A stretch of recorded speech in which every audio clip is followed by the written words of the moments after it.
और दोस्तों मेरे चैनल सीधे साबर मंत्र में आपका एक बार फिर से हार्दिक स्वागत है। और देखिए, आज मैं आपके सामने जो वीडियो के माध्यम से बताने वाला हूं वो साधना के टाइम पर अक्सर हमारे मन में एक कामुक विचार या फिर स्वपन दोष या कामुक विचार क्यों उठते हैं। तो देखिए, यहां पर कुछ विशेष कारण हैं। लंबे समय तक ब्रह्मचर्य व्रत पालन करने की कोशिश करना, या प्राणायाम या तांत्रिक साधना अगर कोई कर रहा है तब भी ऐसे अनुभव आपको आएंगे। अकेले में समय बिताना, जो व्यक्ति अकेले में समय बिताते हैं उनको भी आते हैं। उनको जबरदस्ती दबाना, देखिए हैं तो साधना करते वक्त अगर आप उन विचारों को दबाने की कोशिश करेंगे और जब आप उन विचारों को दबाने की कोशिश करेंगे तो जितना आप विचारों को दबाएंगे उतना ही वो ऊपर उठेंगे। साधना में ऊर्जा जो है वो बहुत तीव्रता के साथ बनती है और जब शरीर के अंदर ऊर्जा यानी गर्मी जब बनेगी तो ऑटोमेटिक ही कामुकता है वो बढ़ जाएगी। जैसे कि जो लोग गर्म खाना खाते हैं या गर्म चीज़ों का सेवन करते हैं उनके अंदर कामुकता ज़्यादा होती है। वो मीट खाते हैं, लहसुन का इस्तेमाल ज़्यादा करते हैं या और जो हमारे मतलब गर्म चीज़ हैं, गर्म मसाले हो गए, तो ऊर्जा एकदम से बढ़ती है। तो हमारे मन में विचार भी आएंगे, इंद्रियों में प्रकार से हमारे अंदर जो कामुक विचार हैं वो बहुत तीव्रता के साथ उठते हैं।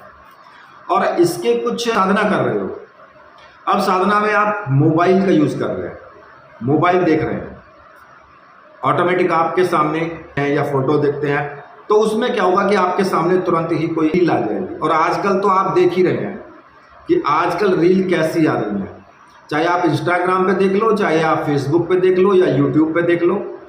भाई सर, मैं मानता हूं कि पैसा कमाना है लेकिन पैसे के साथ साथ ठीक है, हालांकि आप ऐसी वीडियोज को आप खैर जो भी है वो उनका अपना काम है।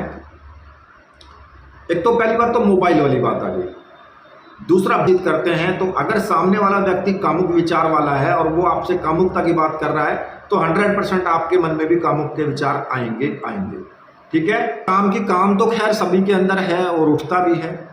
दूसरा मनोरंजन विचार हैं जिनकी वजह से, और ये सामान्य कारण है, जिनकी वजह से आपकी कामुकता या दृश्य आपके सामने आ जाते हैं। क्योंकि जब कोई आप साधना करते हैं ना तो पुराने दृश्य चेतन मन से और ऊपर उठने लगते हैं, आपके सामने आने लगते हैं कि आपने पीछे। कहने का ये है कि आपके सामने वो चीजें आनी शुरू हो जाती हैं। ठीक है, अब कुछ ऐसे के जो है कामुकता बढ़ जाएगी। आप जानते हैं इस चीज को, रात्रि में स्वप्न में भी दिखाई दे सकते हैं।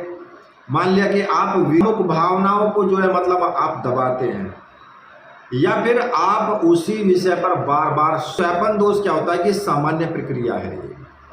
और अगर ब्रह्मचर्य का पालन करते हैं या तब भी इस प्रकार से स्वपन में आपके विचार आना साधना को बर्बाद करता है, ये भी निश्चित है।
तनाव, चिंता, अगर आप ऐसी चीज़ें लेकर के आते हैं तो वैसे ही विचार आपके बढ़ने लगते हैं। ठीक है, तो ये इसका एक छोटा सा और दूसरा कारण हो गया। और देखिए, इसका जो है, आप समय पर नींद लें, संतुलित भोजन करें और अश्लील चीज़ों से दूर रहें। हल्का व्यायाम, नियमित ध्यान और मन में अधिक उत्तेजना, अपराध बोध, ये आपको नहीं होना चाहिए। अगर आपके सामने ये समस्या बार बार आती है, इस प्रकार की प्रबल इच्छाएं उठती हैं, हमारे ध्यान में या मन में प्रबल इच्छाएं नहीं, हानि कब रखनी है? देखिए, अगर कामुक विचार अत्यधिक बढ़ जाएं या फिर डर हो और मानसिक असंतुलन हो जाए आपका, ये नींद खराब होने लगे, कटने लगे, अपने परिवार से, सब चीज़ों से अलग हटने लगे, तो ऐसे अगर आपके सामने इस प्रकार की जो व्यक्ति होते हैं, मैं ये नहीं कहता कि भाई मुझसे ही आप समाधान लें, लेकिन जो भी हैं, चाहे आप मुझसे पूछें, मैं भी आपको बताऊंगा। व्हाट्सएप पर आप लोग मुझसे पूछते ही रहते हैं, उससे सलाह लेना बहुत ज़रूरी है इस चीज़ के बारे में। ठीक है, और अन्य प्रक्रियाएं होती हैं, ये हमारे शरीर के साथ लगी हुई हैं। काम, क्रोध, लोभ, मोह, अहंकार हो ही नहीं सकते किसी भी सूरत में। हम क्रियाएं करते हैं, साधना करते हैं, तो वो बनना शुरू हो जाती है, आपके मन से दूरी बनना शुरू हो जाती है उससे। तो आप उस चीज़ से, आपका मन जो है वो उस चीज़ की तरफ नहीं जाता है साधना से।